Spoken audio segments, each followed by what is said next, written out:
गर्दी आणि जाळीचा देव फंटल या ठिकाणी जमणाऱ्या गर्दीमध्ये गुणात्मकरित्या काय फरक आहे? काळाच्या ओघात आम्ही महानुभाव इतके बनलो की ईश्वराची भक्ती ही फक्त प्रापंचिक सुख मिळवण्यासाठीच करायची असते अशी आमची घटना झाली.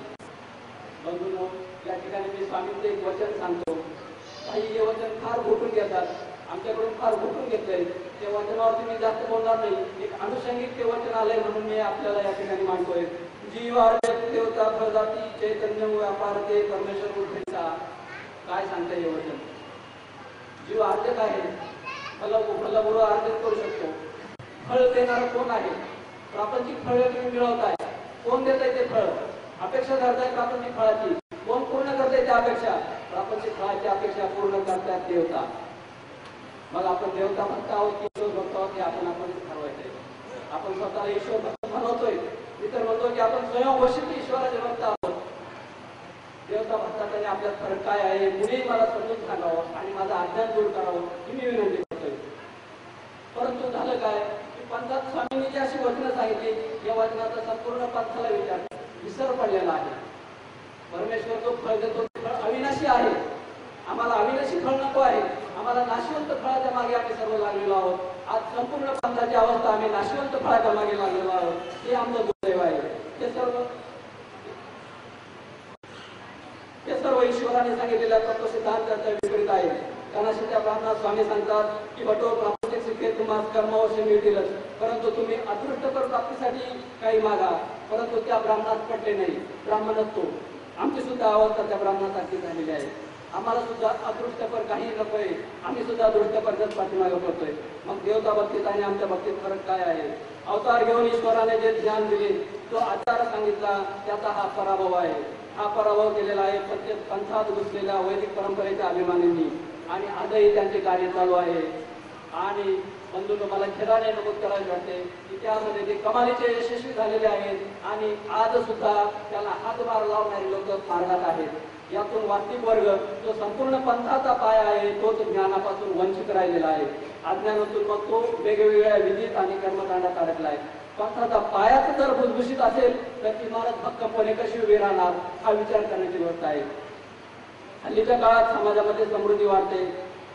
सर्व समाज हा देवता भक्ताचे घ्या किंवा ईश्वर भक्ताचे घ्या, बाहेर घराबाहेर पडतो देवदर्शनासाठी. भौतिक सुखे प्राप्त होत आहेत. शिर्डीचे साईबाबा असोत की शेगावचे गजानन महाराज, सर्व देवस्थाने गर्दीने ओसंडून वाहत आहेत. एकूणच सर्व समाज धार्मिक बनल्याचं चित्र दिसतंय. परंतु दुसऱ्या बाजूला समाजातील गुन्हेगारी वाढते. चोऱ्या, खून, दरोडे, भ्रष्टाचार वाढतोय. समाजातील असहिष्णुता वाढते. याची संगती कशी लावायची हा प्रश्न आहे. वास्तविक याची संगती लावणं फार अवघड नाही. देवता भक्ताकडे येणारा प्रत्येक भाविक आपल्याला अधिक पैसा मिळावा, अधिक सुख मिळावे, अधिक चांगले आरोग्याला आपल्याला मिळावे, समाजाने आपल्याला धार्मिक मानावे म्हणून येत असतो. ईश्वराची प्राप्ती त्यासाठी आवश्यक असणारा आचार, सदाचार, सद्वर्तन, मानवता या मूल्याची त्याला काहीही सोयी सुचत नसतं. तीच गत आमच्या पंथीय अनुयायांची सुद्धा झालेली आहे. जाळीच्या देवाने फलटणला जमा होणारी गर्दी काय दर्शवते? ईश्वराच्या भक्ती मार्गात गर्दीला महत्व आहे की गर्दीला महत्व आहे याचा विचार करण्याची गरज आहे. वास्तविक वर्गाने ज्ञानाची तृष्णा भागवण्यासाठी अधिकरणांकडे जावे तर स्वामींची वेगवेगळी वचने सांगून गृहस्थात ज्ञानाचा अधिकार कसा नाही हे सांगितले जाते व त्यास वेगवेगळ्या प्रकारचे जप अनुष्ठान पारायण करण्यास आवडते. मग गृहस्थाने ज्ञान मिळणार कसे? त्यासाठी लीळा चरित्र जर दृश्य स्वरूपात मालिकेच्या रूपाने उपलब्ध झाले तर गृहस्थासाठी ज्ञानाची तृष्णा काही प्रमाणात भागवली जाऊ शकते. परंतु येथे सुद्धा परंतु आलेला आहे. परंतु अजूनही काही प्रवृत्तींना स्वामींच्या लीळा मालिकेच्या स्वरूपात दूरदर्शनवर यावे मान्य नाही. हा विरोध होतोय वैदिक धर्माचे पालन करणाऱ्यांकडून. वैदिकांनी पण तोतही उठवले. त्यांचे ते अनुयायी त्या गुरु अभिमानामुळे मालिकेला विरोध होतोय. आमच्या गुरूंना मान दिला नाही म्हणून विरोध होतोय. गुरूंनी सुद्धा आपली संपूर्ण हयात लीळा चरित्राला विरोध करण्यातच घालवली आणि आता त्यांचा शिष्य परिवार व्यक्तिगत पातळीवर जाऊन विरोध करत आहे. पंथातील नवीन पिढीला लीळा चरित्राच्या प्रकाशनाचा जो इतिहास आहे त्या प्रकाशनाच्या इतिहासाबद्दल काही माहिती नाही. त्या तरुण वर्गाची दिशाभूल करून त्यांच्या भावना भडकवून ही मंडळी त्यांना जमा करतायत. काय झालेलं आहे? नागपूर, अमरावती, नाशिक अशा 2-3 ठिकाणचे मालिकेला जो विरोध होतोय त्या मालिकेच्या विरोधाच्या पाठीमागे दोन प्रमुख कारण आहेत. पहिलं कारण काय आहे की कुणीतरी आपल्या गुरुचा अहंकार जोपासण्यासाठी मालिकेला विरोध करतोय. कारण लक्षात घ्या की पूर्वाभिमान ही एक वैदिक प्रवृत्ती आहे. वैदिक धर्मामध्ये गुरु ईश्वरापेक्षाही श्रेष्ठ समजले जाते. याला कारण आहे त्यांचे द्वैती तत्वज्ञान. ईश्वराची भक्ती करता करता समाज गुरुची भक्ती करायला लागतो. गुरुलाच ब्रह्मा विष्णू महेश असे समजतो. वैदिक परंपरेमध्ये गुरुची मंदिरे बांधली जातात. गुरुच्या नामाचा जप केला जातो. गुरुच्या जयंत्या पुण्यतिथ्या साजऱ्या केल्या जातात. या उलट ईश्वराच्या धर्मामध्ये गुरुला निमित्त समजले जाते. मग ते निमित्त वेशधारी संन्यासीच असावा असे काही नाही. निमित्त फक्त वाट दाखवण्याचे काम करते.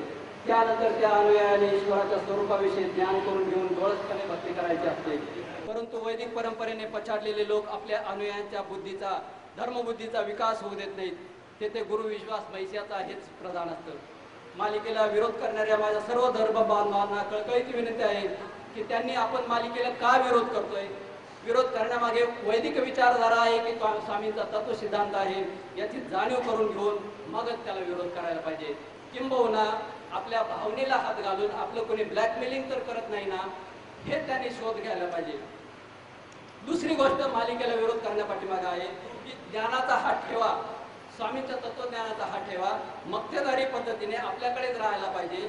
अर्थवंत वाचनिक जर ज्ञानी झाला तर तो पंथातील वेगवेगळ्या अनिष्ट प्रथा परंपरांच्या बाबतीत बोलेल, त्याच्या विरोधात आवाज उठवेल अशी भीती वाटते. या भावनेतून कोणी त्याला विरोध करतोय. याच विचाराच्या जोरावर वैदिक पंडितांनी बहुजन समाजाला हजारो वर्ष अज्ञानात ठेवले. त्या जोरावर गुलामगिरी लागली. चातुर्वर्ण्य व्यवस्था निर्माण झाली आणि त्यामध्ये फक्त ब्राह्मण वर्गाकडेच शास्त्र शिकण्याचा त्यांनी अधिकार ठेवला. बहुजनांनी धर्म जागृत होईल आणि आपले समाजावर पकड ढिली होऊ शकते हे जाणून बहुजनांनी धर्म शिकू नये म्हणून त्यांनी वेगवेगळे नियम धर्माच्या शास्त्रात घातले. किंबहुना गीताशास्त्रामध्ये सुद्धा असे नियम सडवलेले आहेत. त्यामुळे आपण याचे विचार करण्याची गोष्ट आहे, विचार करण्याची गरज आहे. आणि या पार्श्वभूमीवर मालिकेला होणारा विरोध आपण तपासून पाहिला पाहिजे. मालिकेला विरोध करणाऱ्या धर्म बांधवांना आपला कुणीतरी वापर तर करून घेत नाही ना याचा शोध घेतला पाहिजे. याविषयी सांगावेसे वाटते की कुणीतरी कुणाचा तरी अभिमान बाळगून जीवाच्या अदृष्टाच्या आड येऊ नये. स्वामींच्या सुंदर लीळा सर्वसामान्यांपर्यंत गेले तर त्यांचे भलेच होणार आहे.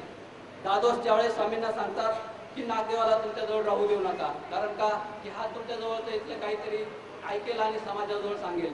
स्वामी त्यावेळेस दादोसांना सांगतात की आमच्याकडे तसं काय आहे ते दादोस बाहेर जाऊन सांगेल. तीच दादोसाची वैदिक विचारधारा आज मालिकेला विरोध करत आहे. त्यामुळे सर्वांनी शांत डोक्याने विचार करण्याची गोष्ट आहे. स्वामींचा हा अमोघ लीळांचा ठेवा सर्वसामान्य सुशिक्षित अशिक्षित गरीब लोकांपर्यंत कसा पोहोचेल हे पाहिले पाहिजे. ठीक आहे, संपवतो की व्यापक स्वरूपामध्ये